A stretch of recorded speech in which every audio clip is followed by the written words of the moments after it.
Hello my dear students, आज हम पढ़ेंगे क्लास 5th हिंदी का पाठ 7। पाठ का नाम है तेनाली रामन। पाठ की कहानी कुछ इस प्रकार से है। तेनाली रामन विजयनगर के महाराज कृष्णदेव राय के दरबार में एक विदूषक थे। तेनाली रामन का जन्म 16वीं सदी के प्रारंभ में थुमलरू नामक गांव में एक तेलुगु ब्राह्मण परिवार में हुआ था। उनके जन्म का नाम गरालपति रामाकृष्ण था। उनके पिता गरालपति रमैया तेनाली नगर के रामलिंगेश्वर स्वामी मंदिर में क्या थे, एक पुरोहित का काम करते थे। और रामैया का निधन रामकृष्णा के बाल्यकाल में ही हो गया था, मतलब जब वो छोटे थे तभी इनका निधन हो गया था। जिसके पश्चात उनकी माता लक्ष्मा तेनाली नगर लौटकर अपने भाई के साथ रहने लगी। और जब पिता का निधन हो गया तो उनकी माता जब अकेली हो गई तो वो अपने भाई के साथ आकर रहने लगी, नगर में आकर रहने लगी। रामकृष्णा अपने मामा के नगर में ही बड़े हुए और तेनाली रामन के नाम से जाने जाने लगे। और जो रामकृष्णा थे वो अपने मामा के यहाँ ही रहकर बड़े हुए और तेनाली रामन के नाम से जाने जाने लगे। तेनाली रामन ने बाल्यकाल में कोई औपचारिक शिक्षा नहीं पाई, परंतु ज्ञान की सुधा के कारण के बाद में वे प्रकांड विद्वान बने।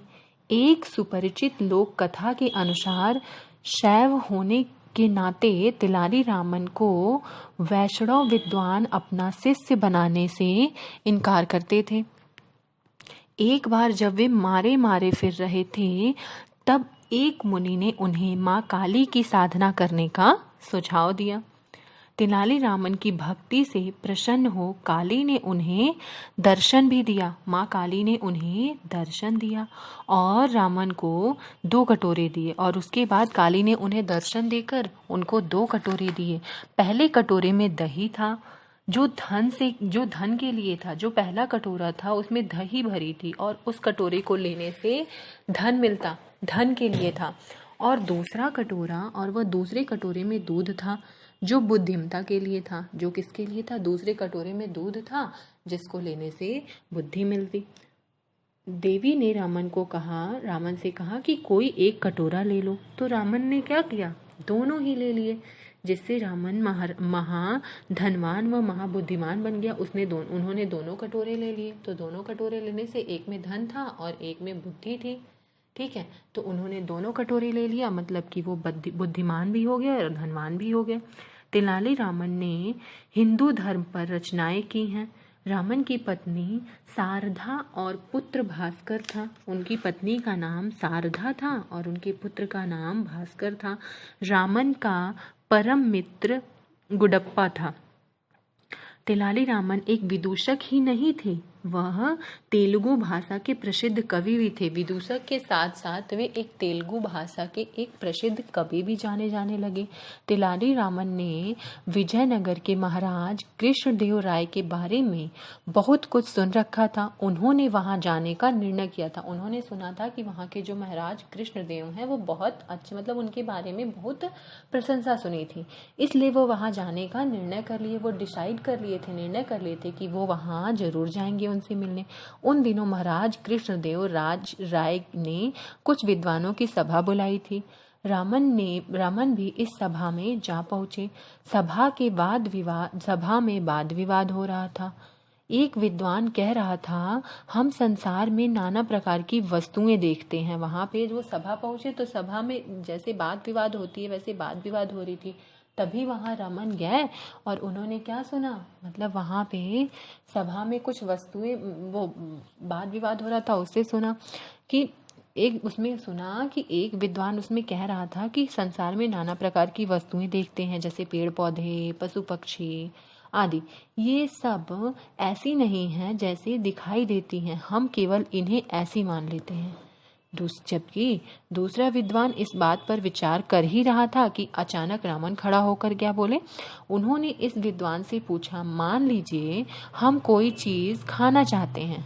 मान लीजिए जैसे हमें कोई चीज खाने का मन है, हम उसे खाना चाहते हैं, तो क्या केवल यह मान लेना ही काफी है?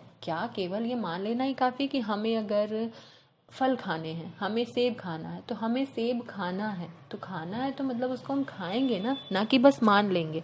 तो वह चीज़ खा रहे हैं क्या? अगर हमने मान लिया तो इसका मतलब है कि वो चीज़ हम खा रहे हैं? नहीं। कब तक नहीं खा सकते हैं? जब तक कि हम उसको खा ना लें। हाँ, तो विद्वान ने क्या उत्तर दिया? हाँ, अगर हमने मान लिया कि हम सेब खा रहे हैं मतलब हमने सेब खा लिया। जब तेनालीरामन ने कहा भाइयों भोजन तैयार है, और उसके बाद अब तेनालीरामन ने क्या कहा सबसे सभा में? भाइयों भोजन तैयार है, आइए सब तो भोजन करने चले। पर ये महाशय यहाँ बैठे बैठे ही मान लेंगे कि इन्होंने भोजन कर लिया है। भोजन तैयार है, आइए सब चलते हैं भोजन करने। लेकिन ये महाशय जो विद्वान है ये यहाँ बैठे बैठे ही मान लेंगे कि इन्होंने भोजन कर लिया, इन्हें यहीं बैठे रहने दीजिए। तो तेनालीरामन की ये बात सुनकर जो भी सभा में जितने भी लोग बैठे थे वो खिलखिलाकर हंस पड़े। महाराज उनकी हाजिर जवाबी से इतने प्रसन्न हुए कि उन्होंने उसे अपने दरबार में विदूषक का स्थान दे दिया। अब वे तेनालीरामन के नाम से प्रसिद्ध भी हो गए। एक दिन क्या हुआ? एक दिन महाराज तेनालीरामन किसी बात से अप्रसन्न हो गए, मतलब दुखी हो गए। उन्होंने क्रोध में आकर कहा, जाओ अब मुझे तुम अपना कभी मुंह मत दिखाना। अगले दिन तेनालीरामन अपने मुंह पर मुखौटा लगाकर दरबार में आए। उसे देखकर सब लोग हंसने लगे। महाराज ने देखा तो वे बड़े क्रोध हुए, मतलब बहुत उनको गुस्सा आया उनको देखकर कि अपने मुंह पर मुखौटा क्यों लगा कर।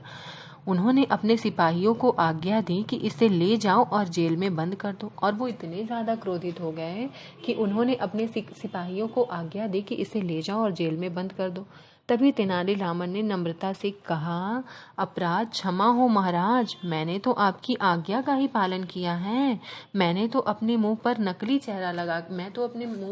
चेहरा लगाकर आया हूँ, क्योंकि कल आप ही ने तो कहा था कि मुझे अपना चेहरा मत दिखाना, मुझे अपना मुंह मत दिखाना। यह सुनकर महाराज का गुस्सा भी उतर गया कि उन्होंने ही तो कहा था, उनकी ही तो आज्ञा का पालन कर रहे थे। तो तेनालीरामन के विषय में ऐसी अनेक कहानियां प्रचलित हैं।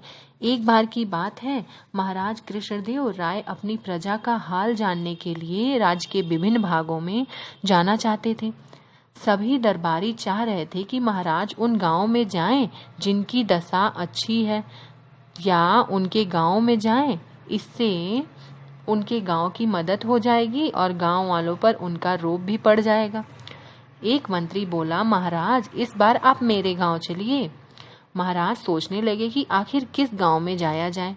उन्होंने तेनालीरामन की ओर देखा। तेनालीरामन ने कहा, महाराज आपका हाथी जिधर ले जाए उधर ही जाइए। तेनालीरामन की बात सुनकर सभी को बड़ा आश्चर्य हुआ। दूसरे दिन महाराज सब हाथी पर सवार होकर चल दिए। कुछ और लोग भी साथ थे। चलते चलते हाथी ऐसी जगह जा पहुंचा जहाँ के लोग बहुत गरीब थे। उनकी हालत देखकर महाराज बहुत दुखी हुए। वे बोले, हमें मालूम न था कि हमारे राज्य में इतने निर्धन लोग भी रहते हैं। उनकी हालत देखकर, वो इतने गरीब थे कि उनकी हालत देखकर तेनालीरामन ने क्या कहा कि हमें मालूम भी नहीं था कि इस समाज में इतने भी निर्धन लोग, इतने भी गरीब लोग रहते हैं। हाथी हमें बिल्कुल सही स्थान पर लाया है। इन्हें वास्तव में हमारी सहायता की जरूरत है, क्योंकि ये हद से ज्यादा, ये बहुत ज्यादा गरीब हैं।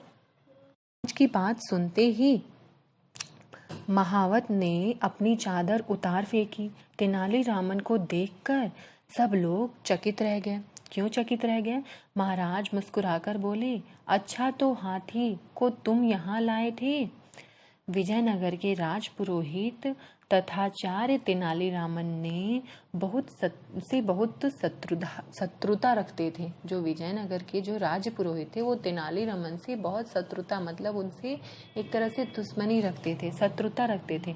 तथाचार्य तथा उनके शिष्य धनीचार्य और मनीचार्य रामन को संकट में फंसाने के लिए नई नई तकनीकें, तरकीबें प्रयोग करते थे। पर तेनालीरामन उन सब तरकीबों का हल निकाल लेते थे। इसलिए जो वहाँ के थे वो तेनालीरामन से क्या करते थे? शत्रुता रखते थे, और वो उनको कभी पसंद भी नहीं करते थे। हमेशा उनको फंसाने के लिए नई नई तकनीकें आजमाया करते थे। लेकिन तेनालीरामन इतने ज़्यादा चालाक थे कि वो सारी तकनीक पे जो भी वो गलत करना चाहते थे उससे वो बचकर निकल जाते थे। इसीलिए लोग उनसे शत्रुता रखते थे। तो बच्चों, आशा करती हूँ आप लोग को कहानी समझ में आई होगी। ठीक है, तो बाय स्टूडेंट्स।